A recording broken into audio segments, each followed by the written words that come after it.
That makes a lot of sense, but the way that they wrote it and the way that they rushed it killed it for me, man. Alright, my betas. After calming down, after getting something to drink, just relaxing, I decided let's actually react to Game of Thrones Season 8, Episode 5, inside the episode, and let's hear it from Dan and Dave themselves. And they need to explain what the hell happened. Because, yo, I'm pissed off. But let's go. Explain this shit to me. Someone has betrayed me. Varys. He knows the truth about Jon. He does.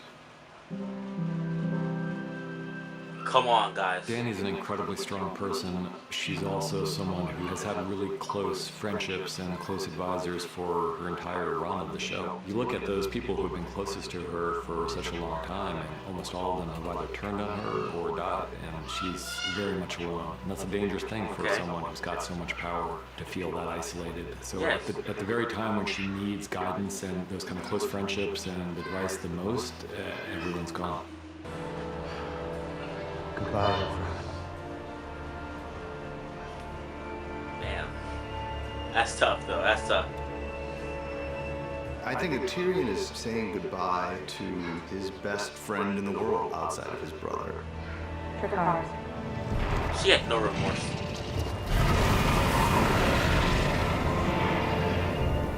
And the amount of guilt that he feels over being the cause for his best friend's imminent death, it's hard to really get your head around.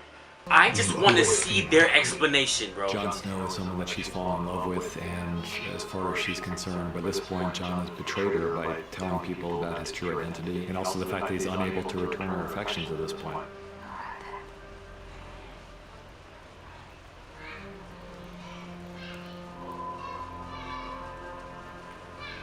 Let it be fair. I think that when she says let it be fear, she's resigning herself to the fact that she may have to get things done in a way that isn't pleasant, and she may have to get things done in a way that is horrible to lots of people. Yes. Okay, what is she thinking right here? Even when you look back to season 1, when Khal Drogo gives the golden crown to Viserys, and her reaction on watching her brother's head melted off. He was no dragon. And he was a terrible brother, you know, so I don't think anyone out there was crying when Viserys died, but there is something kind of chilling about the way that Dany has responded to the death of her enemies. And if circumstances had been different, I don't think the side of Dany ever would have come out. If Cersei hadn't betrayed her, if Cersei hadn't executed Missandei, if Jon hadn't told her the truth, like if all these things had happened in any different way, then I don't think we'd be seeing this side of Daenerys Targaryen. I don't think she did. That makes a lot of sense, but the way that they wrote it and the way that they the home that her family built when they first came over to this country 300 years ago.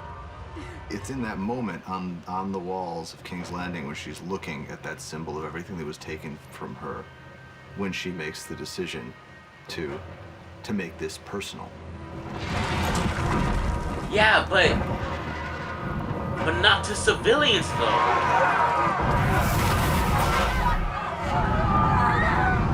Jesus Christ, she murdered all of them boys. We wanted her to be just death from above, as seen from the perspective of the people who are on the business end of that dragon. In most large stories like this, it seems like there's a tendency to focus on the heroic figures and not pay much attention to the people who may be suffering from the repercussions of the decisions made by those heroic people. And we really wanted to keep our perspective and our sympathies on the ground at this moment, because those are the people who are really paying the price for the decisions. That's a good idea.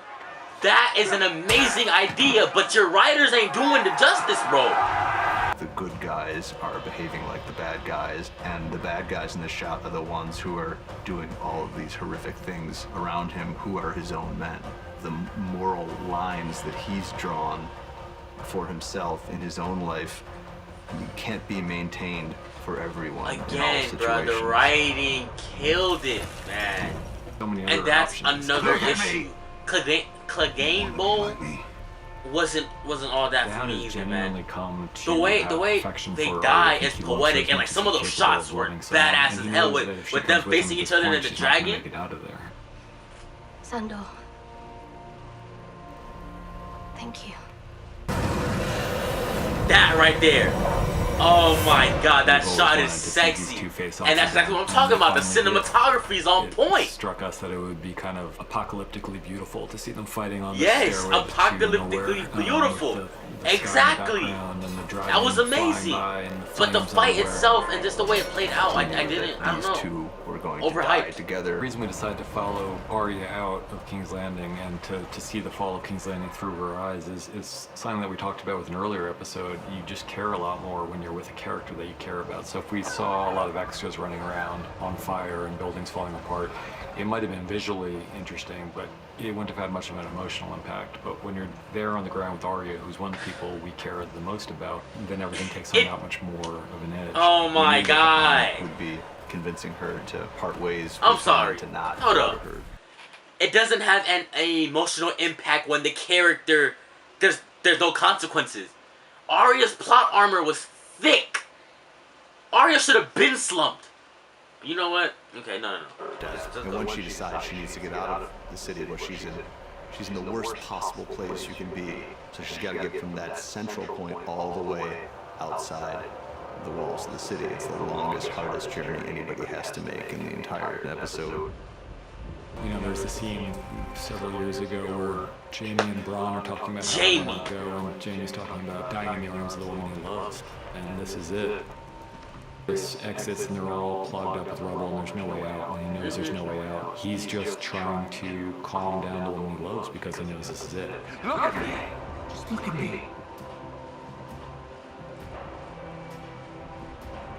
Nothing else matters. Nothing else matters. So dumb. I think So Jaime, by the end of episode dumb. 5, has come to terms with who he really is. They threw away Jaime's character.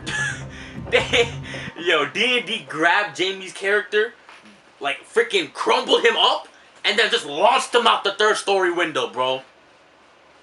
Jaime, Dany, all of them boys, all of their characters, they weren't killed by any characters. They were killed by the writers themselves. The writers are the true villains of Game of Thrones. The writers are going to be the death of the show, and I'm so pissed off. Why build Jaime up? Why build him up for seasons? Just for him to switch last minute and then die. And then the way Cersei and Jaime died was so stupid. It felt so underwhelming. It felt so unsatisfying.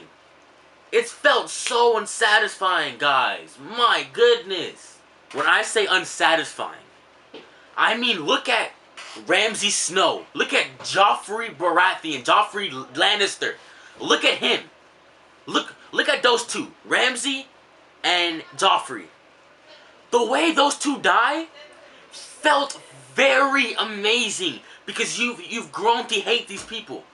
You're like, yes, thank you. Finally, when Jon lost control and started beating the shit out of Ramsay, it had a reason. It felt like it was something that would have actually happened. But the way Daenerys goes Mad Queen doesn't feel like something that would happen that quick. It doesn't feel logical at all. She takes this big leap and takes this risk. For what? For what? She wins. They ring the bell. They surrender. But no, we need to shock the fans, guys. We need to give them a moment to go on Twitter and be like, oh my goodness, I can't believe it, guys. So make Daenerys go Mad Queen. Oh my gosh, bro. Jaime, wasted. Cersei, wasted. Daenerys' character is pretty much dead. Yo, I can't believe that you kill your own show within 5 weeks. Years of build-up, years of hype, theories, prophecies, all of this thrown away in 5 weeks, bruh. 5 weeks.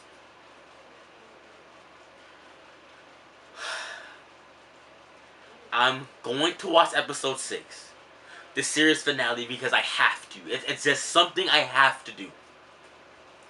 I'm not expecting anything amazing from it. The only thing keeping me alive right now is those prequel series that D&D is not a part of. Thank God. But it's a prequel series that is gonna be in the Game of Thrones world. It's just happening before all of this. That's the only thing I am looking forward to now, guys. That's it. Episode 6, hurry up and come so I can make another rant video, get it over with. Talk about how Game of Thrones is ruined now because of D&D's freaking horrible choice. Oh my god. This is something I really had to get off my chest because it's been building and I've been patient with the show. I've been trying to understand it, but it just gets more dumb. Like, it just gets more dumb, gets more stupider, I can't, guys. Episode 6 coming out Sunday. Am I excited for it? I'm excited to see where the characters end up, but that's pretty much it. I'm not looking forward to anything else, guys. I'm looking forward to that prequel series, though. Those prequel series, because I just heard that it was confirmed that there's multiple series, there's multiple prequel series and spin-off series. I can't, man. Alright, my betas, thank you guys for watching. If you did enjoy this video, make sure to like, subscribe, and comment down below. And if you made it all the way to the end, make sure to just comment down below, fire and blood. Comment down fire and blood, and I will know that you made it to the end of the video. But yeah, my betas, thank you guys for watching. It's been your boy Nightwolf. I'll catch you guys in the next one. I'm just so emotionally and mentally drained. I'll see you guys in the next one. Peace.